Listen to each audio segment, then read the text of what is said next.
네, 올해 9월 모평 시험은 올해 6월과 또 이제 작년 수능에 비해서는 월등히 쉬웠다. 쉬워도 너무 쉬웠다. 우리가 이제 1등급과 또 2등급, 3등급 이렇게 간단히 비교를 한번 해보면 올해 6월에 화작 1등급이 이제 90점. 그런데 9월에는 98점이었습니다. 그 다음에 2등급은 6월이 83점, 그 다음에 9월은 92점, 그 다음에 6월이 3등급이 74점, 그 다음에 9월이 86점이었습니다. 확연하게 차이가 많이 나죠. 그 다음에 이제 엄매를 보시면 1등급이 6월에는 86, 그 다음에 9월에는 97이었습니다. 역시 차이가 많습니다. 그 다음에 2등급이 78점, 91점, 그 다음 3등급은 70점, 84점인데 작년 수능과 비교를 해보면 1등급, 자 지금 9월이 화작이 98, 엄매가 97이었는데요. 자 작년은 이렇게 나누지지 않았죠. 자 작년 수능은 88점이었습니다. 역시 상당한 차이가 있습니다. 그 다음에 이제 2등급은 화작 92, 엄매 91인데 작년 수능은 82점이었습니다. 그리고 3등급은 올해 9월이 화작 86, 엄매가 84였는데 작년 수능은 74였습니다. 상당한 차이가 있습니다. 올해 이렇게 이제 되었던 그 이유 중에 하나가 특히 제일 심했던 것이 현대소설 갯말이 있었죠. 그 현대소설과 또 그것을 시나리오로 각색한 그 작품이 있었는데 그 두 개가 이렇게 연합으로 나왔었는데요. 네, 하여튼 너무 많이 쉬웠습니다.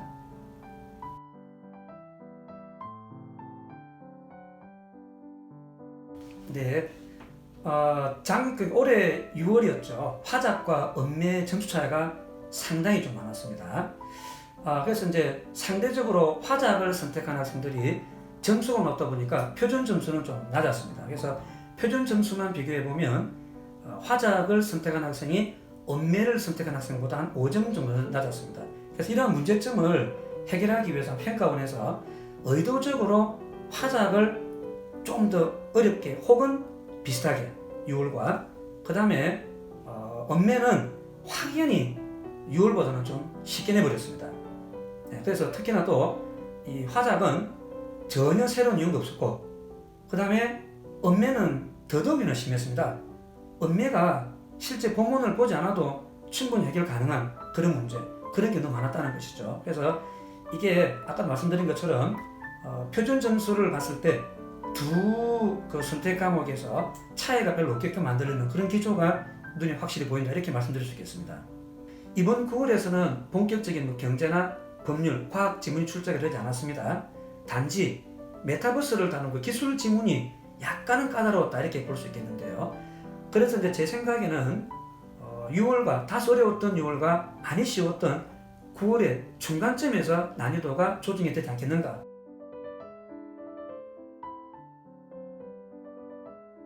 그리고 좀 전에 말씀드린 것처럼 본격적인 경제나 법률은 과학 지문이 안 나왔다고 그랬죠.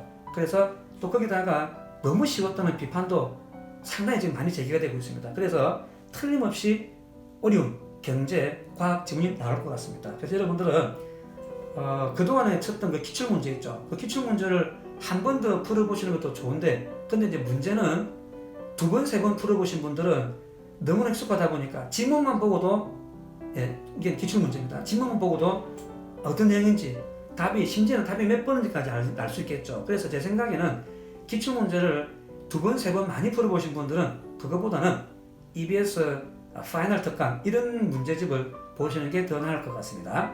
그리고 이제 이 독서는 우리가 완벽하게 이해하고 푼다는 건 잘 불가능합니다. 아마 이 세상에 어느 사람 다 마찬가지일 겁니다. 우리가 그쪽 전문가 아니기 때문에. 그래서 완벽하게 이해한다는 생각보다는 전체적인 흐름을 보시고 그 다음에 문장에서 뭐가 중요한가, 그 다음에 전체 흐름, 그 다음에 요 다음에 또 뭐가 나올까, 이런 것들을 중심으로 해서 보시는 게 좋을 것 같습니다. 그래서 확실한 이해보다는 어떤 원리 중심으로 보시면 좋을 것 같고, 그 다음에 화법과 짝문이 이번 9월 모평에서는 길이가 좀 짧아졌습니다. 그래서 아마 이게 엄매하고 어떤 그런 그 난이도 형평성 때문에 이 기준은 그대로 이어지지 않을까 싶은데, 이게 말이 화법과 작문이지 실제로는 독서하고 똑같습니다. 그래서 화법과 작문도 독서 공부하는 것과 똑같이 해주시고요. 그 다음에 이제 문학은 아까 말씀드린 것처럼 있습니다. 그래서 아마 이번에 문학은 다소 어렵게 나오지 않을까 하는 그런 생각을 합니다. 특히 이제 시, 자, 시는 여러분 이런 학생들이 있습니다. 시를 보실 때 아예 그냥 EBS 연계에 나온 모든 작품들을 달달달 외우시는 분들인데 굉장히 그 비효율적입니다.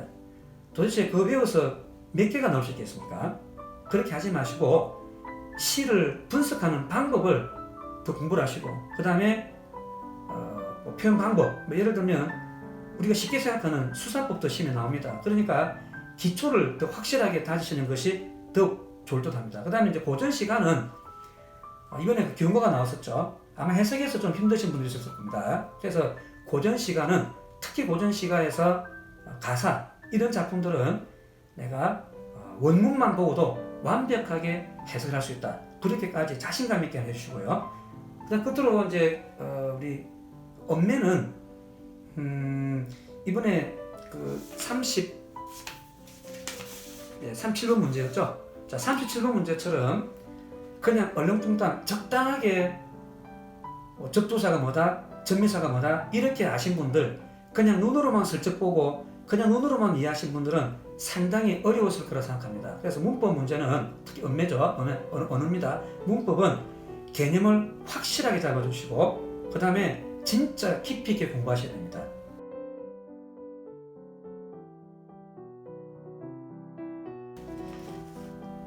이제 제가 이제 그 문제는 공통에서 한 문제를 뽑았고요. 언매에서 한 문제를 뽑아봤습니다. 우리 공통에서 이제 34번 문제였는데 헌안서른의 규원가입니다. 우리 학생들 고전 시가 많이 어려워하시는데 제가 좀 전에 말씀드린 것처럼 고전 시가는 원문만 보고도 내가 완벽하게 해석이 될 때까지 하셔야 됩니다. 그렇게 안 하시면 항상 어려움이 붙으시는데요. 이번에도 그런 게 있었죠. 우리 34번에 4번 선택지를 보시면 가의 삼춘하려는 나의 버들과 달리 화자의 내면과 대비되어 화자와의 단절감을 강조하는군 이랬습니다. 근데 이것이 틀렸다고 답을 하신 분들이 많습니다. 자, 그 이유가 뭐냐? 본문에 한번 가보시겠습니다. 자, 본문에 가시면 삼춘하려 호시절에 경물이 시름없다라고 합니다. 자, 여기서 이제 문제가 생깁니다. 경물은 경치고 시름은 근심걱정이죠. 그러면 시름이 없다? 근심걱정이 없다? 그러면 나는 임과 헤어졌기 때문에 근심걱정이 많은데 야 이거 그러면 삼춘하려 근심걱정이 없다? 나하고 반대가 되는 거 아닌가? 단절감이 아닌가? 이런 생각을 하기 쉽습니다. 대비가 아닌가? 그러나 그렇지 않습니다. 자, 이 대목의 해석은요. 삼춘하려 좋은 시절에 경물은 경치가 맞습니다. 그러나 시름 없다가 단순하게 근심이 없다, 걱정이 없다가 아니고 아무 생각이 없다는 겁니다. 그러니까 지금 바깥은 봄이 와서 꽃이 피고 또 버드나무에 물이 오르는데 나는 그런 아름다운 경치를 봐도 아무 생각이 없으니까 단절감이 되는 것이죠. 그리고 대비가 되는 것입니다. 나하고는 정반대가 되는 거지만요. 그래서 이런 식으로 완벽한 해석이 되지 않으면 점수 받기가 쉽지는 않습니다. 이게 고전 시가의 맹점입니다. 자, 이번에는 언어와 매체 37번인데요. 그냥 가볍게 보면 쉽습니다. 그런데 조금만 깊이 들어가면 어렵습니다. 그래서 실제로 제가 또 보니까 언매 선택한 학생들 상당수가 틀린 것 같습니다. 자, 왜 그런가? 특히 거기서 이제 문제가 되는 게 아마 여러분들 이거 2번 선택하신 분들이 많을 줄 압니다. 왜냐? 거기 보시면 끄덕이다가 나오죠. 자, 이다입니다. 우리가 여태까지 일반적으로 배웠던 이다는 서술격 조사지요. 이다가 접사가 될 거라고는 상상도 아마 못 하셨을 겁니다. 그래서 이거는 우리에게 점수를 주기 위함이구나, 그런 평가함의 배려구나 라고 엉뚱한 따뜻한 배려심으로 받아들이신 분들이 많을 것 같습니다. 아닙니다. 이다는 동사로 만들어주는 전미사입니다. 자, 그래서 거기 나오는 끄덕이다 외에도 또 망설이다, 반짝이다, 속삭이다, 움직이다, 출렁이다 이런 게 전부 전미사 이다가 붙어서 동사가 된 예입니다. 여러분, 언매 공부 보기가 나온다고 쉽게 생각하시면 안 됩니다. 그래서 오늘부터 기본서를 다시 보시면서 확실하게 기본기를 가지시고 실력